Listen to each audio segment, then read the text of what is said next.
Hello everyone. I welcome you all in my series of videos for tips and strategies.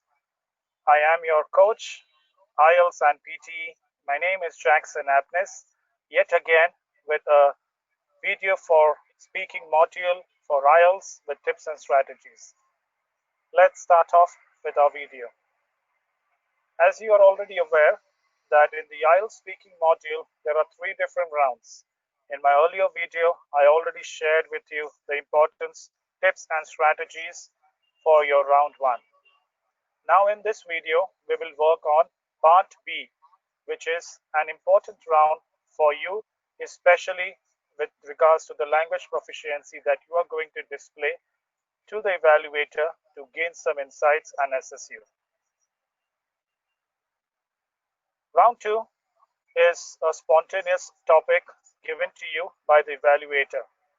Remember, though it is a spontaneous topic, you will be provided a minute's time to prepare on the topic, and then you need to speak for 2 minutes. The first thing that you have to remember that practice so that you can speak at a stretch for 2 minutes time or till the time the evaluator interrupts you. A lot of students do come and ask, how would we know the timing because we don't have anything? You don't have to worry about the timings. The time has been managed by the evaluator. Your only objective will be to speak. Keeping this objective in your mind, there are 4 subcategories based on which the cue card question can come to you. The 4 categories are: you may get a question for describing a place, a thing, a person, or an event or a situation. Let's try to see and try to put some examples for each of this subcategory. The first one, describe a place. Now in this category, you can get any question with regards to the place. It can be an interesting place that you might have visited or you might have not. Read the question. Okay, so it can be an interesting place, it can be a tourist attractive place, it can be a place near a lake or an ocean or water. Okay, it can be a historical place, a historical monumental structure place. It can be any place in this. Next topic in line is your describe a person. Once again, it can vary. You may ask about a role model in your life. You may be asked about your favorite teacher, a favorite ideology that you follow. It can be anything, any person. It can be an actor also. It can be an actress, a comedian. Okay, so be prepared for getting these kind of questions in this category.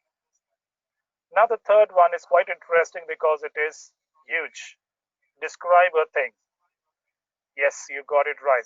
It is a common noun. So big amount of information is available. They can ask you any common noun question, right from ornaments, gadgets, parks, restaurant, place. Okay, it can be anything. A place that you visit to keep fit, your gym. Okay, you can get any kind of a question. And finally, you have an abstract thought process, and that is an event or a situation. It can be an event when you were very happy or you had participated in an event. It can be a sports event. It can be a company's event. It can be a situation wherein you have taken the most important decision of your life. It can be a situation wherein somebody suggested you and you acted on it. It can be any question in this topic. It is an abstract thought process, and hence you need to create your thoughts inclined to the question given to you. So now that you have understood the 4 subcategories of these topics or the subcategories of this, now is the time that whatever question comes on your screen or has been presented by the evaluator on your printed paper, read the question carefully. Majority of the time, the first few words in the sentence will contain the main topic that you have to focus on. The remaining words will add on to the content that will help you to develop it nicely and then present it. So read the question thoroughly to understand what has been asked to you. but do not read only the first few words, read the entire question. Especially be careful about the words like never, sometimes, often. Okay, these words can change the meaning of the question, and people might flow by saying, if it is asked few times, people might say it often. So you're actually contradicting to the information given in the question. Okay, so please make sure that you understand the question and speak relevant information about it. Now that you have read the question, if you are opened up and if you have practiced, you will come to how there are a lot of pointers that you can use and you can speak about it. Especially for people who feel that they might get stuck with. There is no reason for you to get scared of or might get stuck with. Read the bulleted questions provided below the main topic question. After the main topic question, you will always see there are 3 bulleted points or 4 bulleted points provided to you. Though they are not mandatory to be answered, but remember, they are tips for you that can help you to create your own content, and that too spontaneously. They are in the form of WH: when, where, why, what. So with the help of these questions, you can easily answer them by creating your sentences, and once you start off, you will get that flow. There are 2 ways in which you can present your topic. The first one, you can start with the default phrase by introducing the topic and saying the words, today I am going to speak upon. That's absolutely acceptable. Majority of the students are going to do that.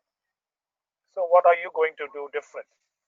In case if you want a higher band, and in case if you want to impress the evaluator with your language proficiency, you have another structure available that you can practice.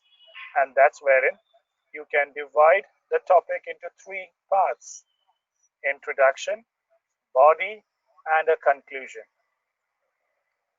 In your introduction, rather than the same old default phrase that almost every student or every participant will be using, try to have an alteration in that. Try to input an opening statement related to the topic. Whatever the topic is, create an opening statement. You can use our country, you can use the globe, you can use anything with regards to whatever the topic is. In addition to that topic, you can paraphrase the question provided to you. So for example, the mystical land of India has various historical places or enriched historical monuments located in all different regions, and one such place that I am going to share my experience is, what I've done is I have actually had an opening phrase and I've also combined that with my topic statement, and that's wherein I have introduced the entire question to the evaluator. After which I move into my body paragraph. Now remember, you have only 2 minutes time. In your introduction, if you spend at least 10 to 12 seconds or 15 seconds or 20 seconds as such, you will still have a good amount of time for your body, but not that good that you can create an essay for yourself. So be organized in what you are going to speak. Try to think about 3 major things based on whatever the topic is and present them with explanations. You can use all the 3 different forms of tenses. Apart from the generic simple, you also have to use the simple, the perfect, continuous tenses. That means the use of have been, had been, will have been, might be. So make sure that you use these kind of tenses when you are expressing it appropriately in the appropriate tense form. The evaluators are keen to listen the transitional taking place from one tense to another. So it is important that you display all the 3 tenses so that the evaluator understands your language proficiency, especially in grammar, along with the sentence structures. Wherever possible, try not to start off with the subject, rather start off with a dependent clause and then have a comma after that, pause, and you have your independent statement coming up. Once you are finished, politely conclude the topic. You don't have to be creative in it. If you have the time, you are welcome to do that. But if you don't, just conclude it nicely so that professionally the evaluator understands that it is over. Please avoid, okay, that's it, I am done, sorry, I'm over. These are not accepted and will not help you. So rather, put in some things that the evaluator understands that you are well rehearsed with the examination, you know everything, how to present yourself. This structure will in turn give you the confidence on your coherence also. So ensure that you follow this structure, practice it multiple times, and you will be able to understand. Once you finish your round, in case if there are any questions related to whatever thoughts that you have shared, the evaluator can ask you one or two. But if not, you will be transitioned to your round 3. So remember, part B plays an important role when it comes to the overall grammar, the fluency, pronunciation, and of course the use of lexical resources. So make sure that you follow whatever things that I have shared, work on it, practice, prepare yourself with all the various topics available, and of course, during the IELTS examination, you will be able to perform it nicely. I wish you all the best for your practices. I will come back with my next video about more topics and strategies for additional modules. Till then, have a happy learning. Bye bye.